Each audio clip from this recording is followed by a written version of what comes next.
Yes, ladies and gentlemen, it is my enormous pleasure to welcome you to Institute of Central Europe next webinar, which is entitled Southeast European Reactions to the War in Ukraine.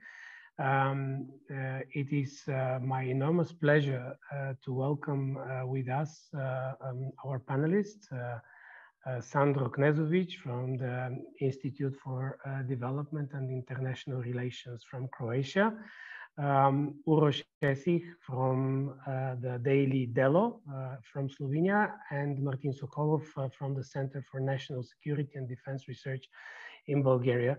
Gentlemen, it is enormous pleasure to have you with us, and thank you for accepting our invitation.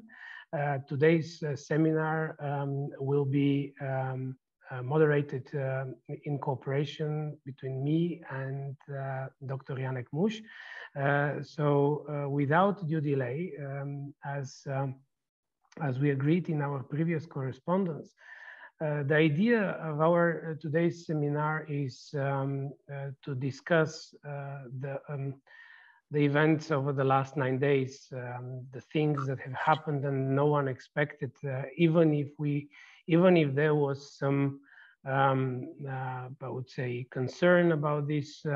Hardly anyone in the West was anticipating that threats and military exercises can turn into a blatant aggression, violating all the basic principles of international law and aiming to undermine the international global order as we know it.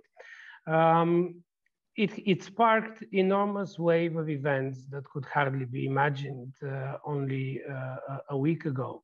On one hand, we have an enormous wave of sympathy with the Ukrainian nation, with efforts to assist. Paradoxically, the West managed to unite itself and send a number of clear signals to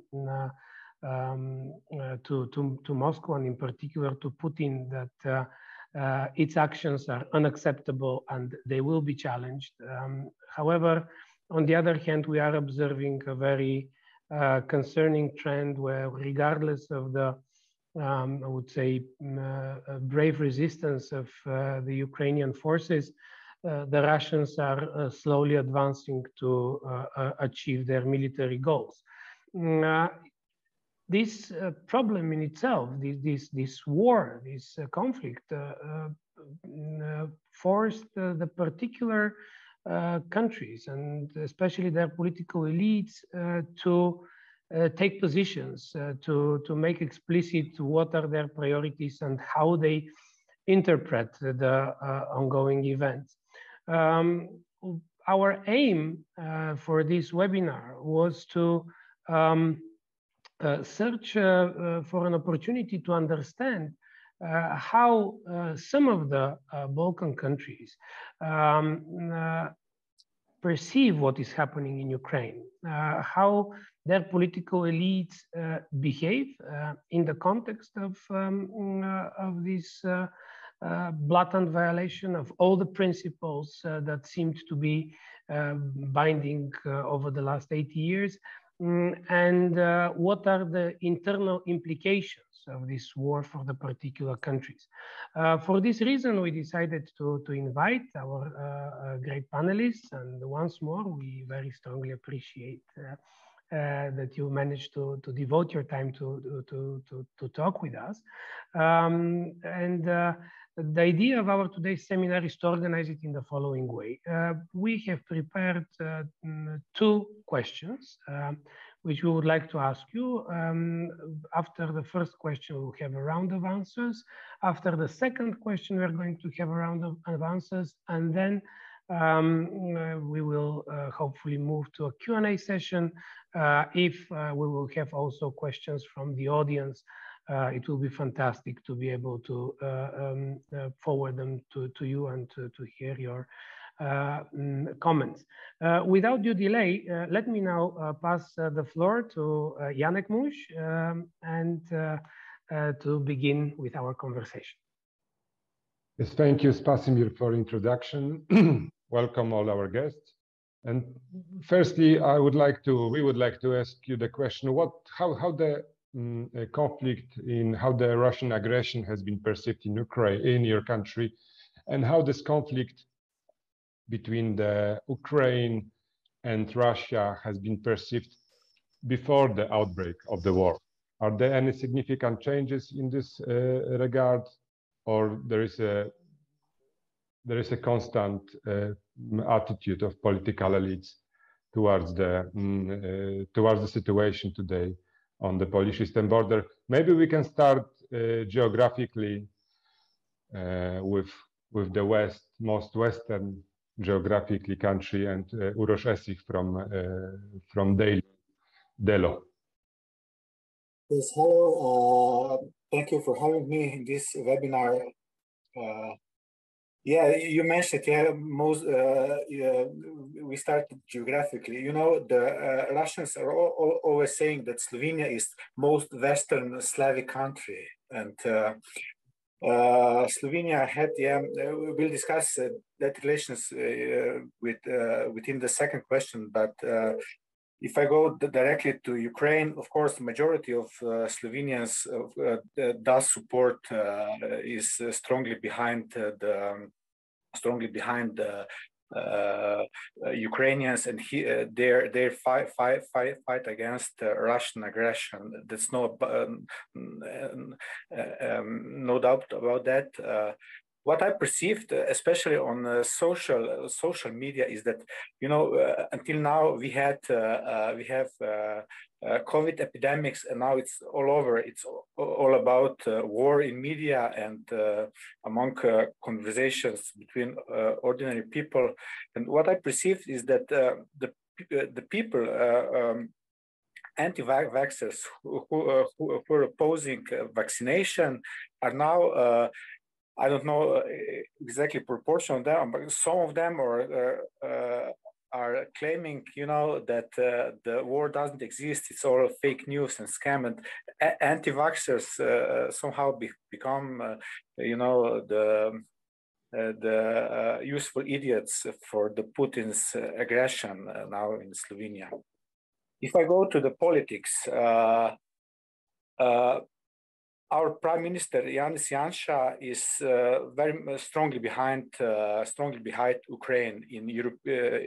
On European level, he was advocating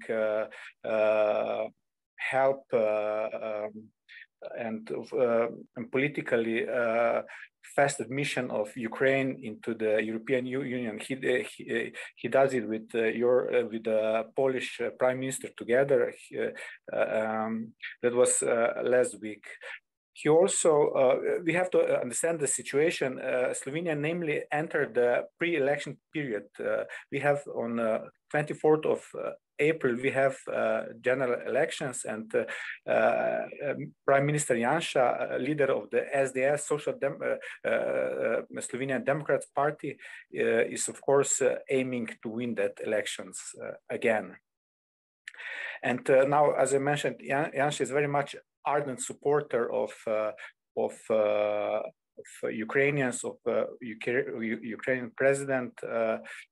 To understand the extent of this, you know, on social media, where Mr. Janša is very active, he posted on TikTok, he posted a video of himself dressed in military uniform from the 1991, from the Slovenian War for the independence, when the Yugoslav army then attacked Slovenia. And with that, he compared himself with the president of Ukraine, Mr. Zelensky, you know, also in uniform. And he said, Janša, that these are the same things. You know, he's identifying very much himself, of course, for the not only for the solidarization with Ukraine, what is urgent, but also we have to distinguish that he's leading with this Ukrainian war also his election campaign. Namely, 2 days ago, or 2 days ago, the government, coalition government parties organized a pro-Ukrainian public rally, rally in the support for the Ukrainians. It was televised. It was televised on a public Slovenian public broadcaster, and it was especially in opposition, also in the public, it was perceived as not only as a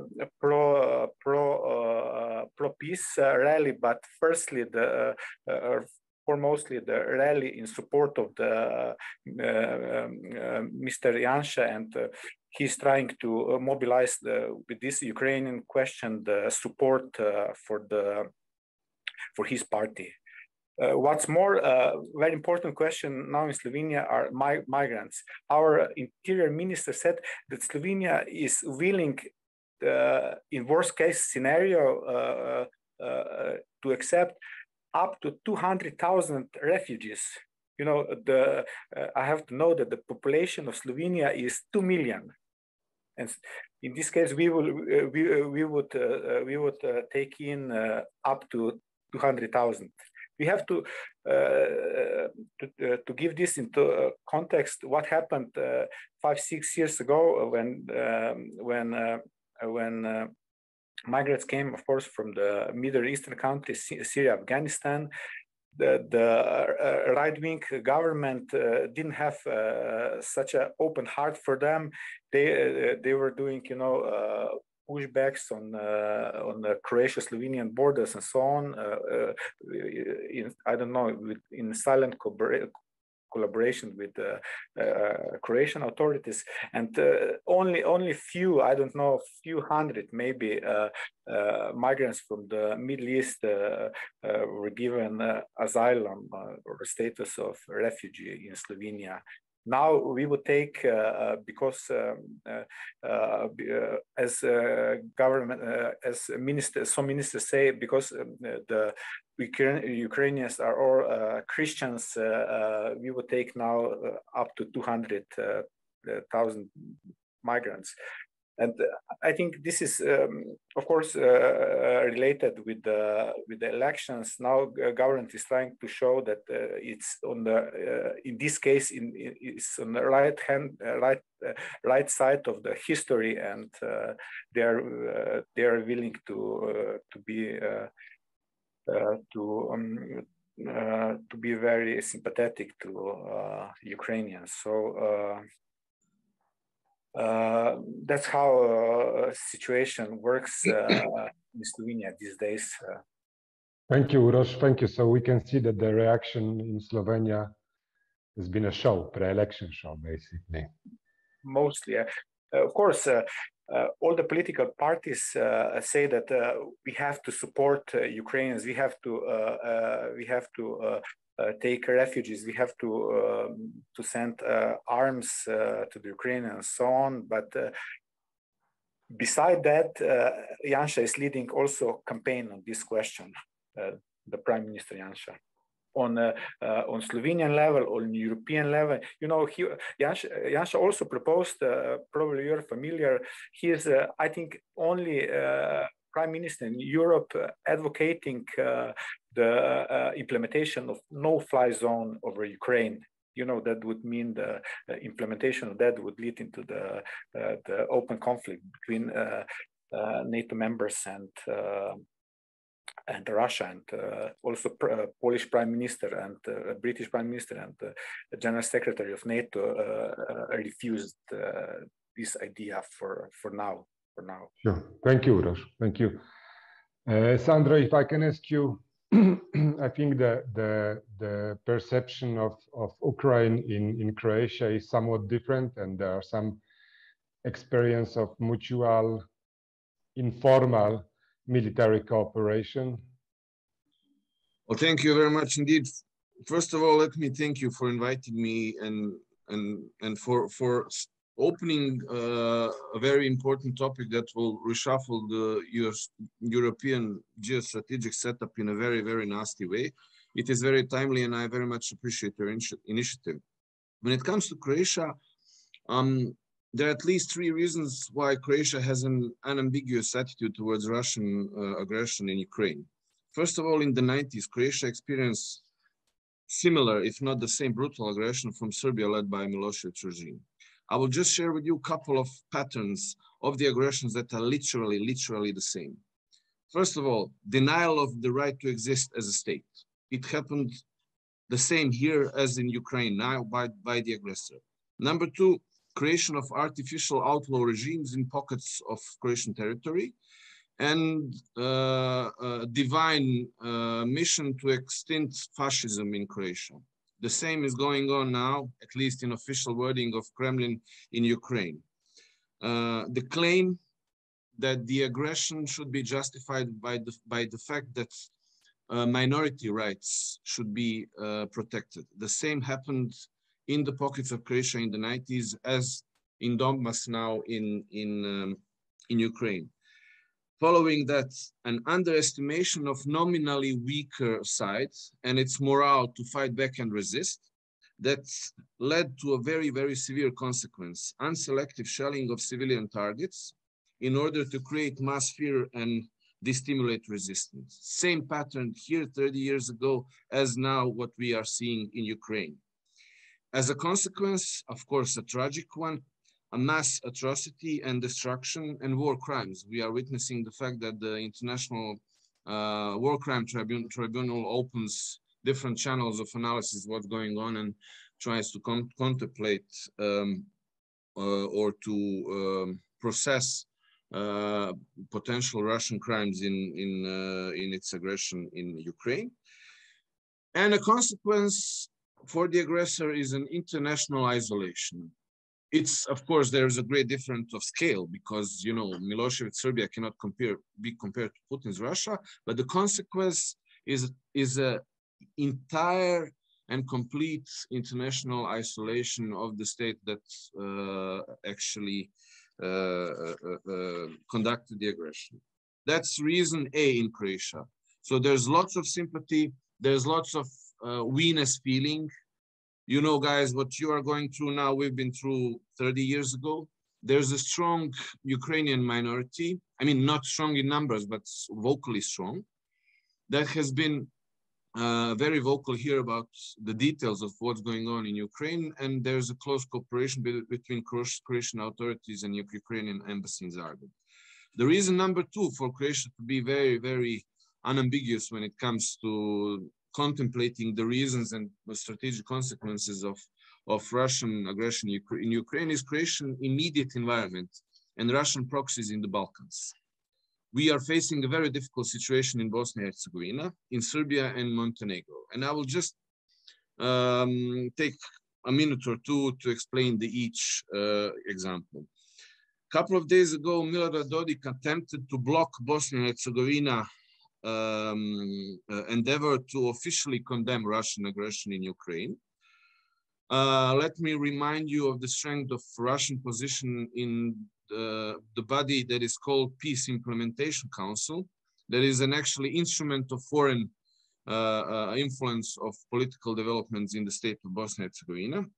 And Russia in Montenegro, let's us remind of the fact that Russia supported the attempt of a coup that was designed to prevent Montenegrin accession to NATO, which was to Russia historically and even psychologically and emotionally something that was unthinkable, because from the Berlin Congress onwards, Montenegro was always in the sphere of interest of Russia. So this was a first historical turn to the West, and Russia did whatever it could, using extensively Serbian party in the northern part of Montenegro to block it, even to assassinate political leaders in Montenegro in order to prevent Montenegro from joining NATO, and hence having NATO geostrategic control of the Adriatic. If you leave alone Neum, which is a short pocket of Bosnia and Herzegovina sea shore, everything else in the Adriatic is NATO allies. So for Russia, Montenegro accession to NATO had very, very significant strategic importances. And this is clearly visible from the way Russia treated geostrategic importance of Crimea as the only naval base in the Warm Sea that provided an excellent point of contact to the Middle East and Northern Africa developments and build strategic position of Russia in these very important regions. When it comes to Serbia, Serbia is a very, very interesting and a special case. It's actually a Russian ally in the region with close strategic and military ties with Russia. There's this mantra of military non-alignment. But, you know, think twice about military non-alignment if every now and then you receive a couple of MiG-29s from Belarus and Russia and strong military hardware. And if you have in Vojvodina, which is the northern province of Serbia, joint military drills with Belarus and Russia. So much about military non-alignment. Apart from this, there's strong economic influence. You know, of course, energy is the issue number one. Russia bought NIS, Naftna Industrija Serbia, oil industry of Serbia, and this is not only economic, but this is strategic move. There's strong information influence in Serbia with RT and Sputnik as regional hubs in Belgrade, and there's direct support to different political actors and actions. Let's not forget that Russian support to Serbian position on Kosovo and its veto power in the United Nations Security Council is of utmost importance for the current political regime in Belgrade. And for this reason, you have to have a hands-off approach towards condemning openly Russian activities in Ukraine. On the other hand, current Vučić regime has this fundamental problem of slippery slope when trying to sit on two chairs in both in the same period for a very practical reason. On one hand, you shouldn't strategically detach from Russia, which is actually your strategical motherland, given the fact that you're facing lots of Western pressures in Kosovo, in Bosnia, in Montenegro, etc., etc. On the other hand, for your own national interest, you have to claim to be protective of the principle of territorial integrity in Ukraine, because this, if you go negative, could backfire on your strategic position vis-a-vis Kosovo issue. So this is a fundamental strategic problem for Serbian political elites nowadays, and President Vučić openly admits so. What is a curiosity is that they actually yielded under Western pressure, and a couple of days ago they voted positive for the UN resolution that strongly condemns Russian aggression in Ukraine, which is one of the first sort of, under quotation mark, big steps of moving slowly but steadily, potentially moving away from firmly defending Russian positions wherever and whenever in the world.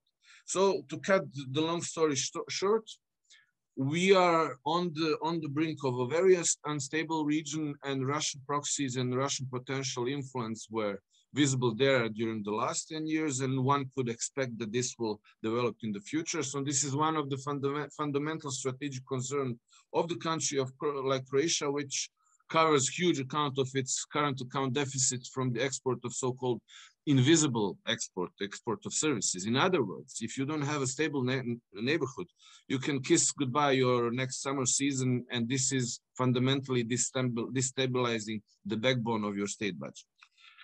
Reason number 3, Croatia is an EU and NATO member, and it approaches this crisis as a member of transatlantic community. In other words, in a joint attempt to defend common values and principles, but also, let's not forget about this, and let's be frank, geostrategic achievements of the West in the last 30 years.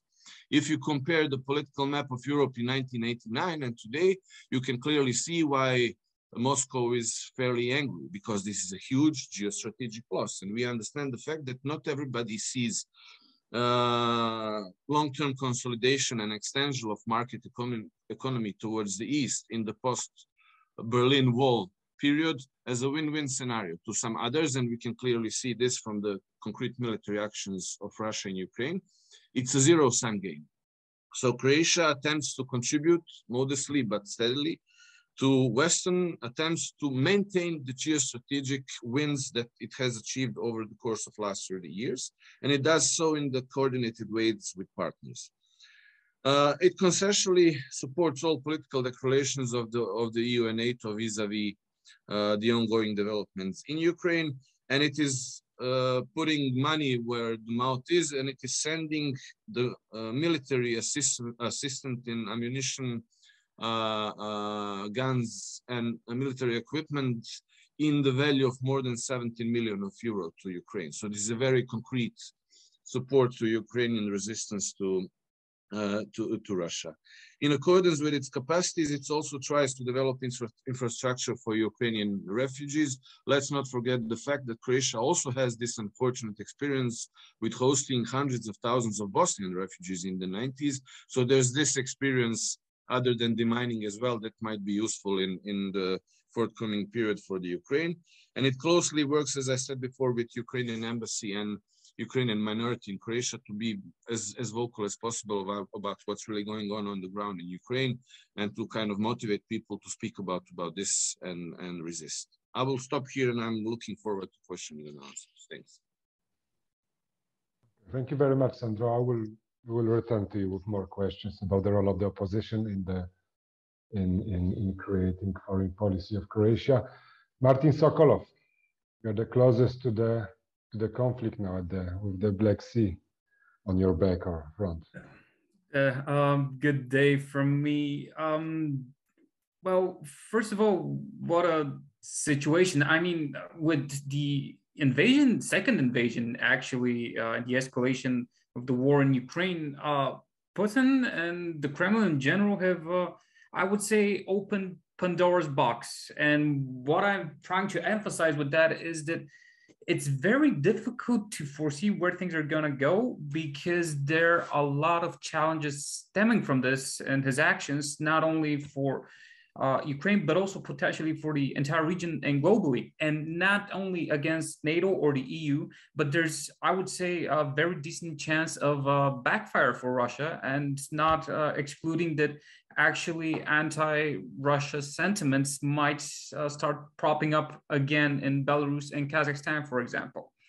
But that's not the topic right now, and I'm here to talk about how's it working out in Bulgaria. And of course, as you probably well know, we have the history of being the very close ally of Russia and the Soviet Union. Even during the era of the Soviet Union, we were probably more close in terms of ally and let's call it trust than our other actual states, part of the Soviet Union. So there's a history of close relations between Bulgaria and Russia. There's also the fact that there are many, many, many ties, including linguistic, cultural, historical. So generally speaking, there are also a lot of pro-Russian sentiments among the population.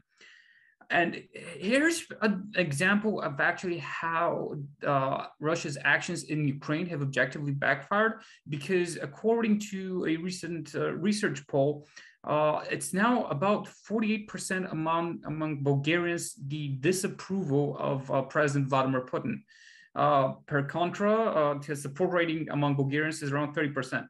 Still high, but such levels of disapproval and such low levels of approval are precedents in Bulgaria. Also regarding developments of perceiving the entire situations, contextually, it has to be also kept in mind that the country was under political turmoil through the entirety of 2021, undergoing 3 parliamentary elections. So there was a lot of searching for a way to encourage democratic reform in the country.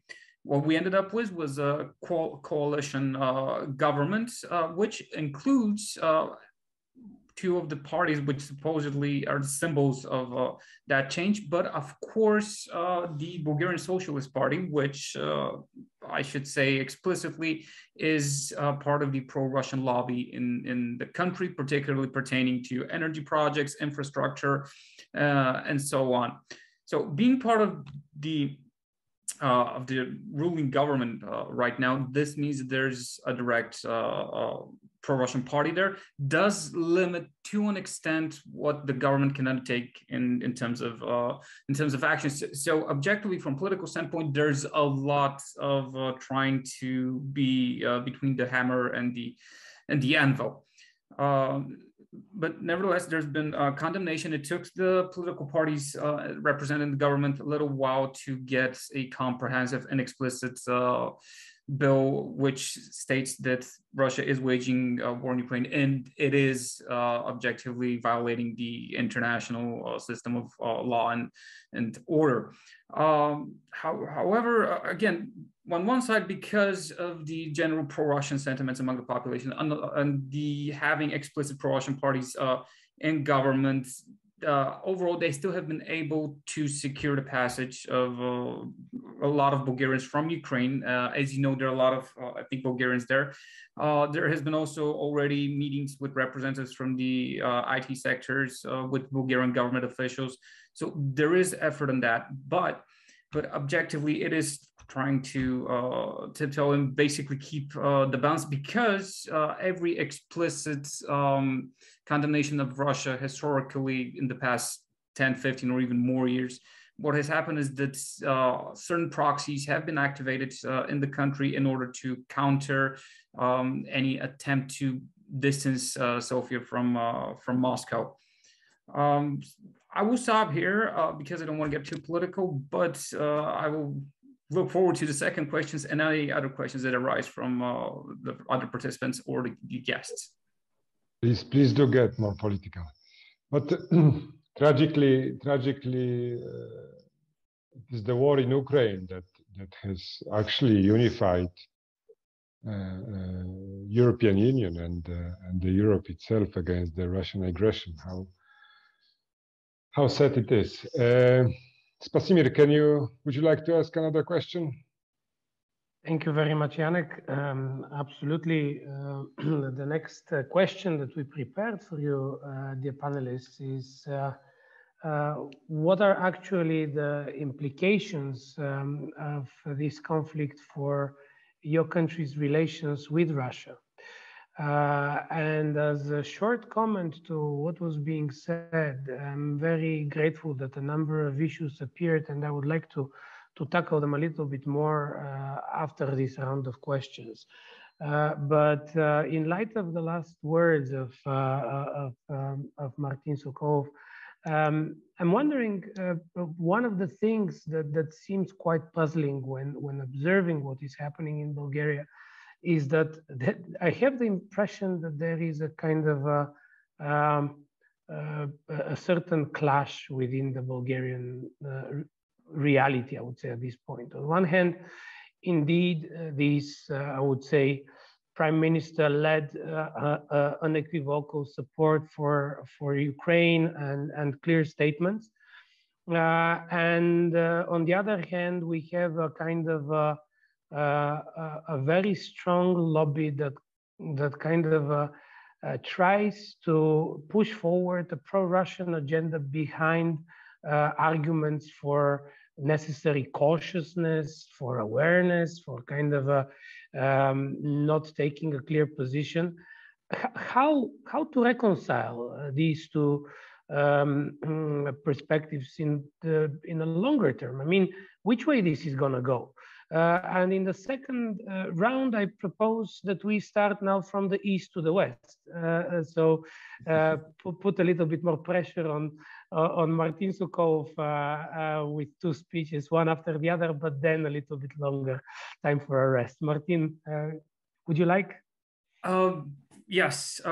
First of all, there's objectively a clash. I should also highlight that we already have a minister, and it is the Minister of Defense, who handed in his resignation specifically because of the clash with the Prime Minister and his words to talk about more for caution, to not willing to call what's happening in Ukraine a war.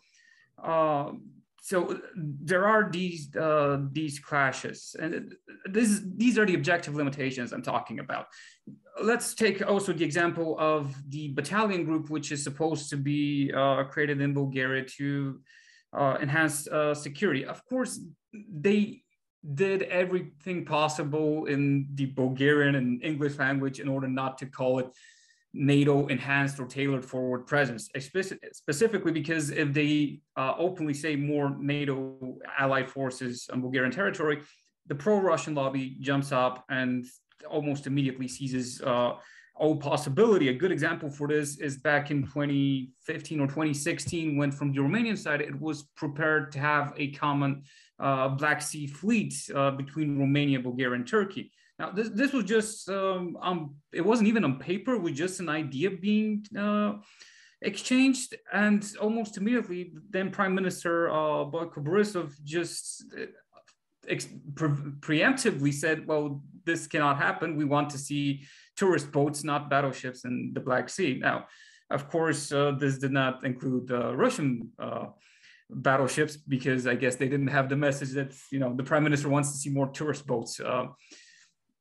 But yes, those are part of the political limitations. And I also would like to highlight, emphasize openly that when we talk about the pro-Russian lobby in Bulgaria, I'm guilty of this as well, but we should try to, you know, highlight that when we talk about pro-Russian, we don't mean the culture, we don't mean music, we don't need objective sentiments. We mean the idea that those lobbies are serving explicitly the corrupt oligarchs around Putin and in the Kremlin, which ironically are the ones of the main reasons that the Russian population overall does not have an easy life. So it's kind of ironic that the pro-Russian lobby is working against the general Russian population. But this was just the answer to your comments. And now I'm guessing I should go to the second question for this round of Q&A. Absolutely, yes. Thank you, Martin. You can go ahead with the answer to the second question. Okay, so with the second question, again, close relation between Russia and Bulgaria, and the Black Sea, it becomes a little bit more challenging because, first of all, I would like to highlight why the Black Sea, and I'm guessing you know, but I want to highlight it, that Russia is not going to give out its dominant role in the Black Sea without a fight, for the very simple reason that it gives it access to the Mediterranean. That means power projections in the Middle East, in Central Asia, in Northern Africa, and it's only warm water ports, you know, the ones up north freeze. So there has been a lot of power play in the region, but even prior to the annexation, the illegal annexation of Crimea, Russia was already boycotting formats such as the Black Sea 4. So it was torpedoing any possible regional formats that were aimed at enhancing cooperation, trust building, the exchange of expertise and information. So it has been for a while a pretty dynamic spot in terms of security competition.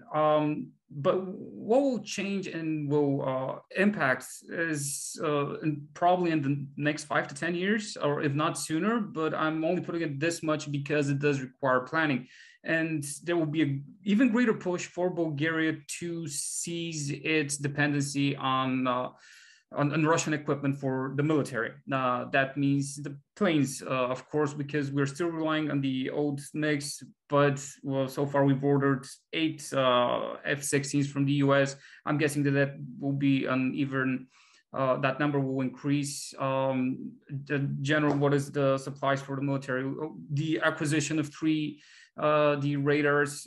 There's going to be a great push to increase defense spending and have it not go into Russian state or private companies. The big challenge on how this is going to is how it's going to play out regarding the energy sector. Bulgaria is almost completely dependent for energy on Russia, and not only gas, but also nuclear fuel and the entire life cycle of the nuclear fuel, from providing it to afterwards disposing of it for transport. This is completely on Russia. So there's going to be interesting how to play it out, but these are objective issues. When we go in terms of the more general pro-Russian views and how to address it, I'm going to actually try and play the devil's advocate a bit and say that the best way in the long term to decrease such negative elements of these sentiments is to encourage pro-Russian sentiments, but the objective ones. I sincerely believe that studying and reading and appreciating classical Russian literature leads to the objective conclusion why the Soviet Union was one of the biggest enemies of Russia itself, because this was the entity that almost destroyed and humiliated Russia, as well as everybody that was in that sphere of influence or within the Soviet Union. And this is the same conclusion that will come about regarding the late years of Vladimir Putin's reign in power, because they're irreconcilable. So I'm going to say it out here, just the critical appreciation of the Russian classics is the biggest enemy and anti-sentiment towards Putin, his cronies, and his Soviet predecessors. Thank you. Thank you very much, Martin. Thank you so much. Sandro, now on the march towards the west of our discussion, you are the next stop. So now to you. It's always opportune to stay in the middle, right? Exactly. I'll be very brief. There are a couple of facts and figures that are relevant for Croatian relations with Russia. So I do not expect that this development will struck hardly Croatian-Russian relations, because they have always been rather cold. From the early 90s, there's a perception of Russia as a supporter of Belgrade regime. So there's this negative sentiment to whatever is coming from the East. And this was the very important component also of the post-war Croatian national and state building, you know, decoupling with the East. So everything that comes from the East became rather unpopular. And this was reflected also in a very limited economic influence of Russia in Croatia. I mean, unlike, for example, the Montenegrin situation, where Russian oligarchs invested lots of cash into building real estate in Montenegro, etc. There were a couple of attempts to do so, especially in Croatian cause, but they were never largely successful. There are a couple of examples, however, of the small-scale investment, but nothing of strategic relevance. The only thing that is rather big in Croatian economy is, and it's related to Russian capital, is the fact that former Agrokor has been restructured after it almost went bankrupt, and it's now called Fortanova, and this is owned by the Sberbank Fund. So the Sberbank Fund was one of the co-founder of the restructuring of the former Agrokor chain. And the other thing that is also very relevant is the fact that the only functional bank, Russian bank in Croatia, is the Sberbank, that almost went bankrupt a couple of days ago, and it has been bought off by the Croatian Post Bank, and therefore now it's in Croatian state possession. It's Croatian property, and it is the way to guarantee the deposits by the citizens, because citizens started queuing in front of the Sberbank, also motivated by the memories from the queues in the 90s before the office of Ljubljanska Banka. So it's more or less the same scenario. So it was practically very important for a state to go ahead and guarantee for the deposits of those who were saving in Sberbank. Other than this, Russian market is rather important for the Croatian agricultural SMEs, but this is really, really small scale. We are speaking about oranges and mandarins from, I don't know, Neretva Valley and stuff like that. This is nothing strategical and nothing that cannot be bridged. Croatia participated in EU sanctions against Russia over the course of last 8 years. So if the mandarins and oranges from Neretva Valley survive, then probably they will survive. The producers will survive in this period as well. On the other hand, the Croatian market is barely visible on European scale, so it's strategically irrelevant for Russia. So there's no firm attitude from Russia towards Croatia of a necessity to withhold and maintain the control of the Croatian market, which is by numbers and by size, and the share of Russian exports to Europe is barely visible and not very relevant. The import of energy from Russia is still rather strong. There's a partial dependence on imports of energy resources from Russia, and in this regard, the importance of the LNG terminal in Krk and the developments and the debates about the utilization of Krk, not only for Croatia, but for the Central Europe en general, is becoming more and more important and more visible.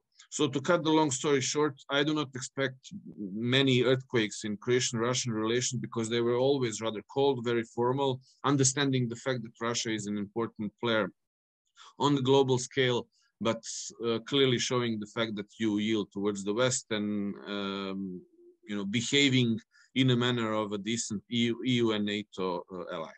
Small scale, perhaps less relevant, but decent EU and NATO ally. Thank you, Sandro. And one just brief follow-up on that, if I may, relates to your president and what will be his role and place in these mutual relations, as we know. I would refrain from commenting his official statements because this would not be productive. Let's put it this way. I do not represent either the president's office nor the government. I'm an independent academic. I'm part of the academic sector. So as you can guess, I don't care a lot about their official positions. What I'm trying to share with you is my opinion about the way they behave.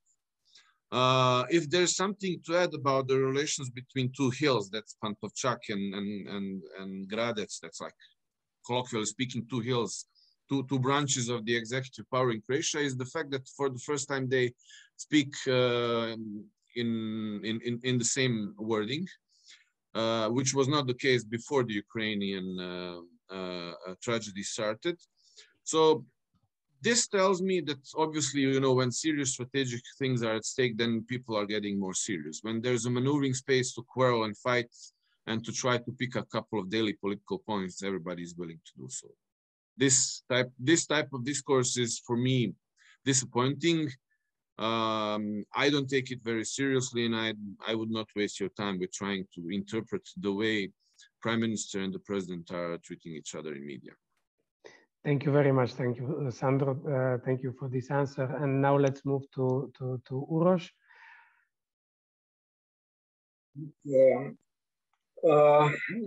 Let me, for the start, go a bit back into history now, because the situation with Slovenian and Russian relations are I would say more complex than what we hear from Bulgaria or Croatia. Although now our Prime Minister is very ardent supporter of Ukrainians, but there are some uncertainties around that or ambiguities. If I go to history, I would refer to Yugoslavia and Yugoslavian non-alignment movement. Yugoslavia, and which of course Slovenia was part of it, was always, somewhere in the middle, although it was not exactly in the middle, but, trying to balance in between. And part of that legacy is also remained also in Slovenia. In 2001, in Bled, the American president, then I think it was Mr. Bush, and Mr. Putin met in Bled. And Slovenia is, to understand the Slovenian-Russian relations, they are not political, because of course we are members of NATO and EU, but they're pragmatical, because after the breakup of Yugoslavia and Soviet Union, then relations between Slovenia and Russia stalled. There were no relations, and after that, in the middle of the 90s and so on, the Slovenian businessmen actually took up relations, and Slovenian-Russian trade is quite significant for Slovenia. It's at highest peak, I think 5-6 years ago, it was around $2 billion, which is obviously a lot for such a small country which Slovenia is. We have our pharmaceutical firms have a big interest there, also telecommunications and so on. And trade is substantial, and also Slovenia is quite dependent on the Russian gas. And we are not sure what will Slovenia could be hit quite a lot more, I would say, than Croatia with development of things. And let's see for this. If I go now to sorry, do we hear each other? It's if I go to what is Mr. Janša, for the last 2 years, he wasn't critical about Mr. Putin's. He didn't say anything critical about Russia and Russia's autocrat there. If I compare it to what we hear from Poland, and bear in mind that Janša is in European Union a strong ally of Mr. Morawiecki and Mr. Orban. They are part of these so-called countries. If I put it mildly, they have very much reserved relation towards rule of law. For understanding Slovenian and Russian political relations in less let me say 2 years, we have to take into the equation Mr. Orban.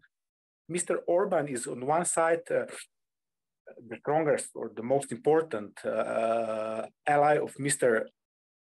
Putin in European Union. On other side, Mr. Janša is strongest has very close ties with Mr. Orban. Probably you're familiar or not. Mr. Orban and people from his circle are investing very much in Slovenia. These investments are going up rapidly. And what is most important, they are investing in media outlets that are supporting Janša's government. And there are some claims, especially by opposition, our leader of the Social Democrats Party, which claims that part of the Kremlin's money ended up also in those media outlets that were founded by that are founded by Hungarians. And it's not clear yet what does it mean, but I would my thesis would be that Mr. Janša is now very much ardent supporter of Ukrainians, but I would say for now, but this is more or less now speculation. It has to be, which time will tell whether it's true or false that Mr. Janša is only masking these very good relations with Orban and indirectly with Mr. Putin and Kremlin's regime. Because now we have war, and any of these connections, even of course with Mr. Orban, are damaging his reputation in our election campaign. So that would be my take on our relations. Thank you very much. Let me now pass back the floor to Janek, and we can now start a round of questions and answers related to the, as I would say, reflection on your contributions. So Janek. Thank you very much, everyone. I have I would like to comment on what Uroš said about the trade, Slovenian-Russian trade. That I was always surprised when I was studying foreign trade of Slovenia, that all the statistics on the first slide, they showed, the major trade partners, and then the Russia, and then just below was Poland, but it has been never shown.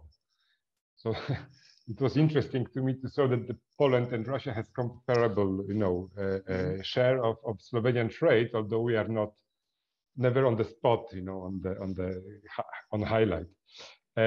I have a question to Sandro Knezović about how would you describe or how would you assess the Russian-Croatian relations regarding Bosnia and Herzegovina, and especially regarding the electoral law, or ongoing eternally ongoing reform of election law in Bosnia and Herzegovina? This is a very, very interesting question. Electoral law in Bosnia and Herzegovina is one of issues that raises lots of interest in Croatia. There's the overarching feeling.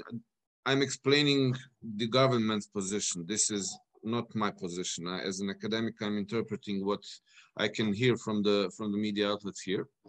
So there's an overarching feeling, among the corridors of the Croatian government. There's an inappropriate representation of Croats in Bosnia and Herzegovina through different type of calculation of voting, which ends up in the fact that actually one constituent people is actually selecting the representatives of the other constituent people, and this is one of the very important issues of Croatian policy in Bosnia and Herzegovina. When you speak about Russian influence there, it has been mainly displayed in Republika Srpska, in the entity that is actually being on the leash of if not Moscow, then on the leash of Belgrade. As I understand it, there were pragmatical approaches between the representatives of Bosnian and Herzegovinian Serbs and Croats in order to kind of push together for the more representation of the constituent people vis-a-vis this idea that has been pushed predominantly by Berlin, Brussels, of the civic platform in Bosnia and Herzegovina. The argument is that you have to fix the national balance first in order to go for the civic, and not the other way around.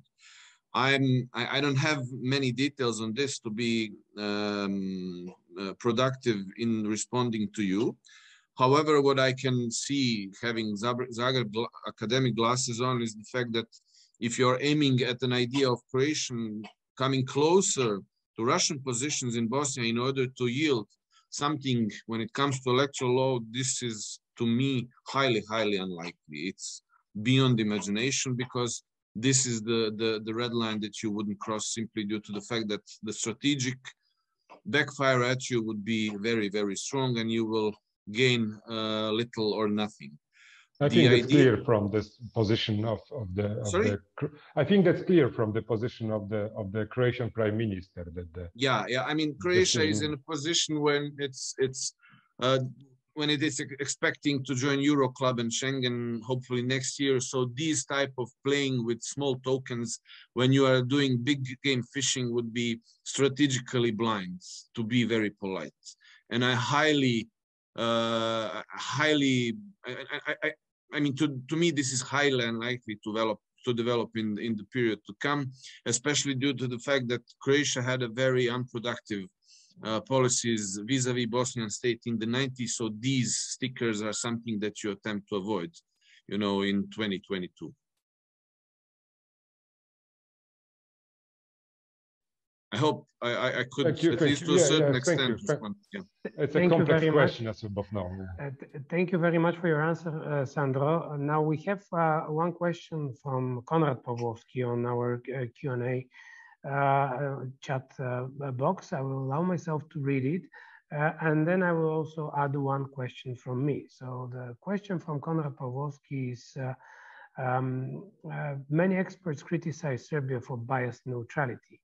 There are arguments for that criticism, but I suppose that Mr. Vučić is also actually keeping down pro-Russian right-wing forces in Serbia and Bosnia and Herzegovina and protecting stability in the Western Balkans. What do you think about that hypothesis? I think that probably this question goes in particular to Sandro and to Uroš.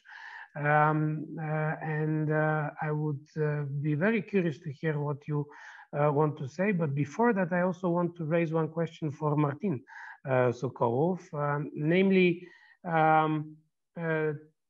the war has overshadowed the regional problems, at least for a while. But I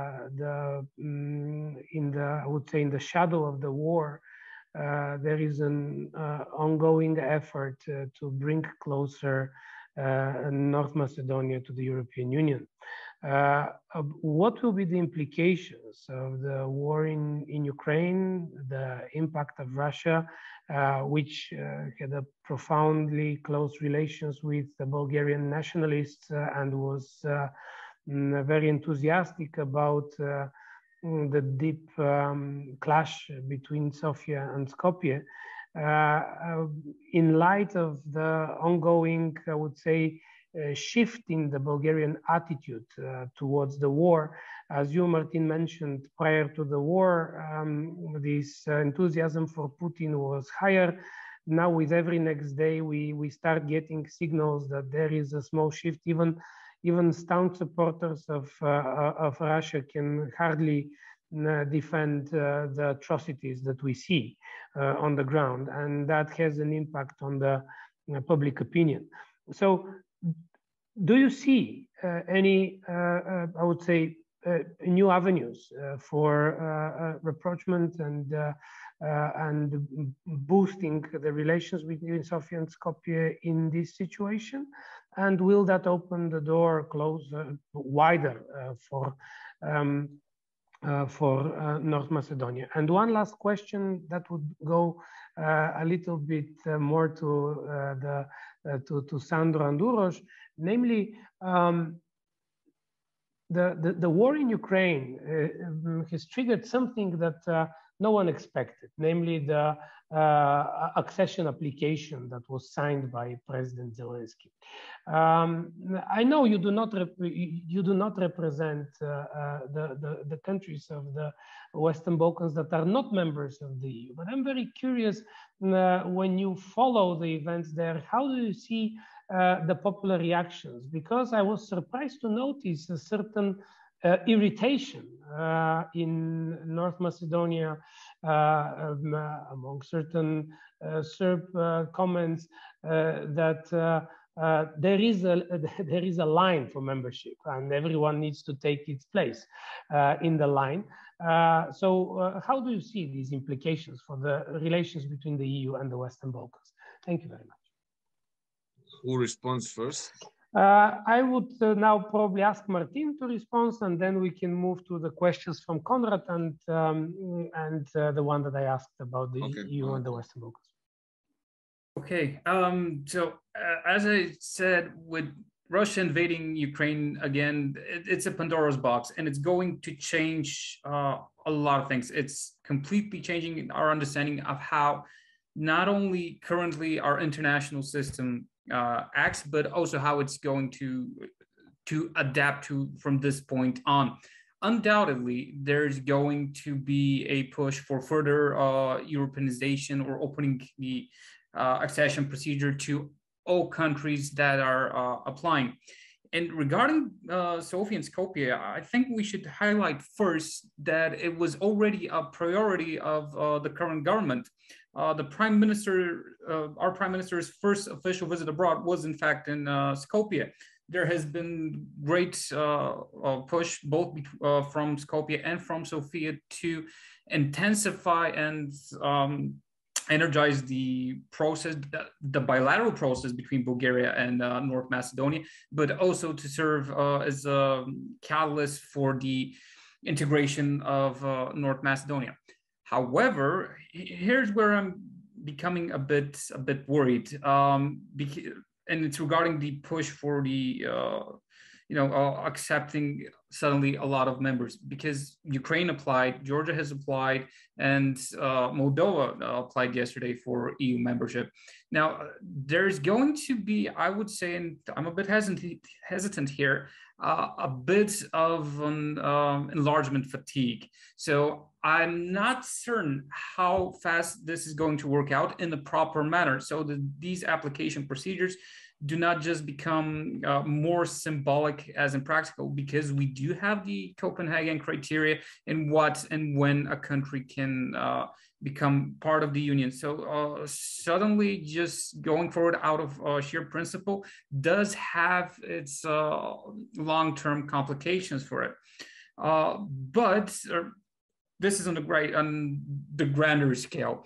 Regarding North Macedonia specifically, I do expect that it will be further intensified, and it does in a way become realistic that there will be a specific development, maybe not necessarily the full membership, but there will be a development by the end of 2022. However, going again on why that I have to be more cautious on this topic is because there's also a lot of points of friction between Sofia and Skopje. Of course, most of them being exploited specifically by nationalist parties, and who, not by accidents, are often associated or even funded by the Kremlin. So also the Kremlin is going to try, not maybe even necessarily derail, but also play some sort of role and influence regarding the negotiations process. But this is, of course, based on the idea that Russia will be able to afford focus and resources to remain engaged in the Balkans, because not going too much about the ongoings in the Ukraine war right now, but Russia has entered a quagmire. It's not going to be a quick and easy operation, and if it tries to apply control throughout the entirety of Ukraine's territory, we're looking at a prolonged warfare with insurgency in the part of Ukraine. It will begin very shortly, because keep in mind that since 2014, the Ukrainians have been preparing for this exact moment. So there are plans how to act. They are prepared, and this is not out of the blue. And I would just also like to say 2 words from Konrad's question. I know it's not aimed at me, but I really loved the hypothesis, and I'm not necessarily a subject matter expert on this, but it is an interesting theory, because we often talk about how Serbia is overtly pro-Russian, how close aligned they are. But let us also keep in mind that Serbia has objective anti-NATO sentiments for their own historic reasons. However, they are part of NATO's partnership for peace program. They do engage in NATO exercises. So it's not as much neutrality coming from Belgrade, what I would say, as much as the limits of pragmatism that they can employ and possibly exploit for what they consider to be their national interests. Thank you. Thank you very much, Martin. Now let us move to Sandro and then to Uroš. Thank you very much. It's always interesting to listen and try to respond to hypothetical questions. Perhaps the timing is not the best ever, but okay.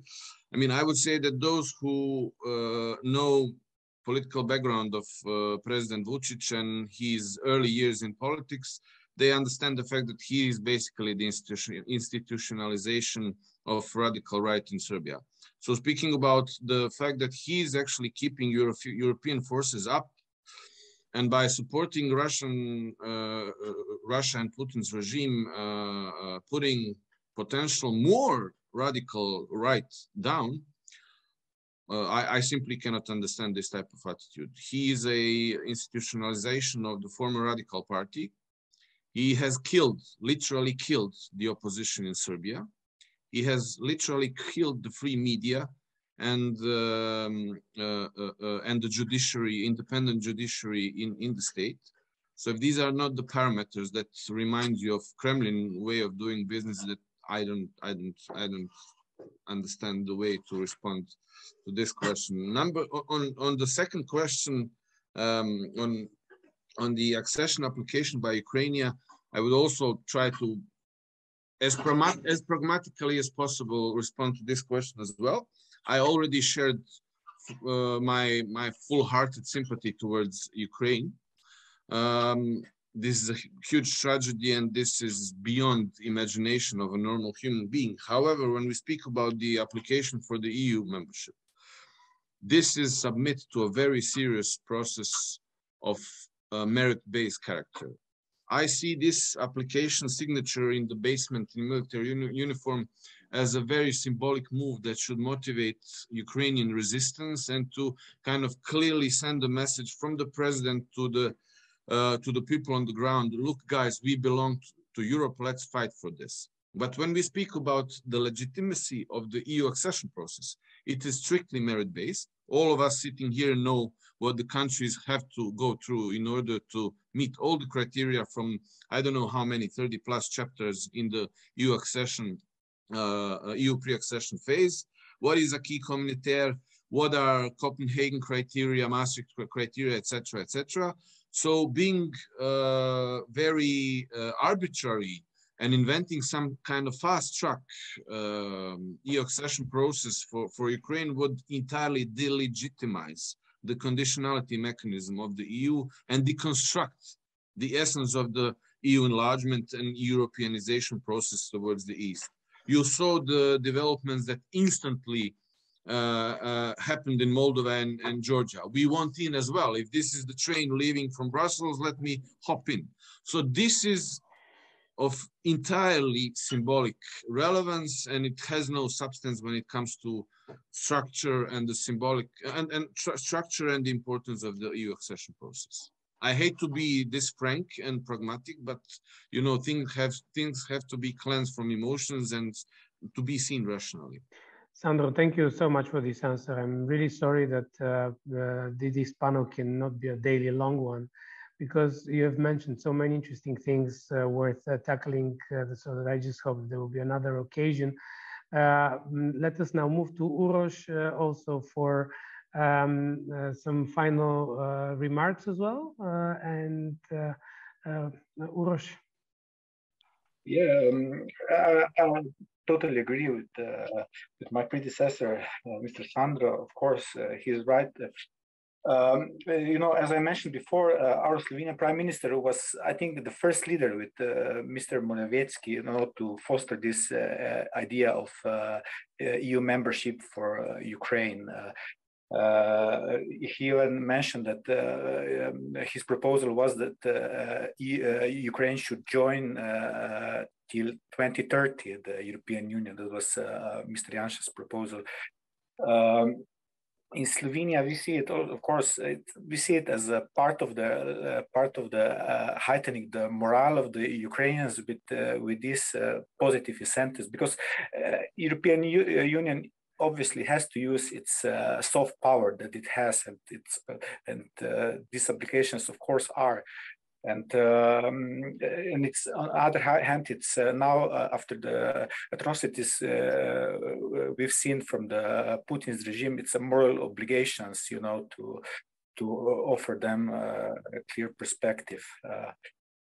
On the other topics of Serbia, I'm not the expert on Western Balkans, but let me remind you on the so-called illiberal trio, Mr. Vučić, Mr. Janša, and Mr. Orban. They do regularly meet. I think they also meet in Bled a year and a half ago. They have what I perceived similar, of course, objectives in Western Balkans that are to some extent or pretty much, you know, in line what Moscow is doing, and Moscow's interests are in Western Balkans. Let me remind you on one thing. During Slovenia's presidency of the Council of the EU, there was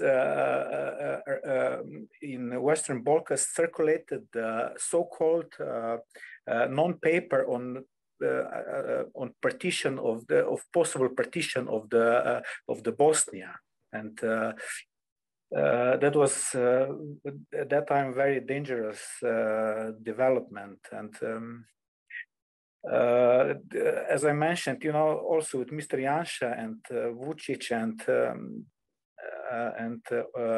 of course Mr. Orban, you know, this pro-Russian bias is stronger than we could imagine, I would guess.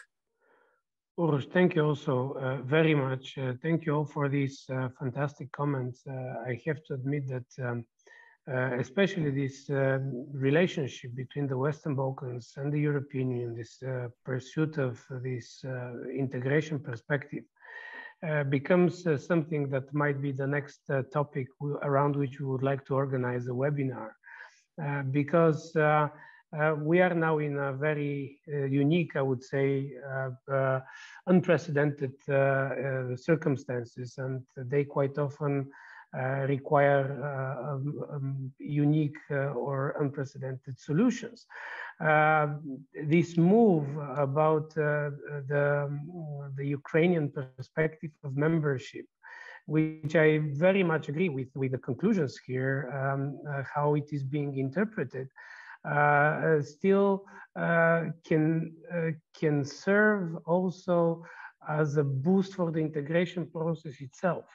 Let's not forget that there is something unique happening right now, which is the emergence of an external enemy that was the driver for the integration process for the first 40 years of its existence. And then for the next 30 years, it disappeared, and it was very difficult to move forward. And there was a very strong, I would say, democratic resistance towards which way, how this process should look like. So now we are entering a completely new phase. And of course, I just drop these as pure speculations, but that might also serve well the Western Balkans, the countries that are still not members of the EU, in terms that are probably a reflection on a new approach towards the region, much more embedded in security considerations can dominate the reality. That's, of course, just a topic to keep in mind that we would like to meet you again. And I would like to thank you so much on behalf of the Institute of Central Europe for your participation. And I would like to pass the floor to Janek for just 2 more words of conclusion. Janek? Thank you very much. I think there is nothing more to add after the Spasimir, final remarks. So I would like to thank everyone for participation here. And as Spasimir said, we have just opened a Pandora box with more topics for another meetings and discussions and webinars, and hopefully in form of seminar live than webinar. Thank you very much, gentlemen. Thank you very much. And I just want to remind you that our webinar will be available online on the website of our institute. So those of you who are interested, or you can also forward the link to it to anyone who expresses interest in our conversation. Once more, thank you very much, everyone, and have a wonderful afternoon. All the best from Lublin. Thank you very much. Bye-bye. Thank you. All the best. Thank you.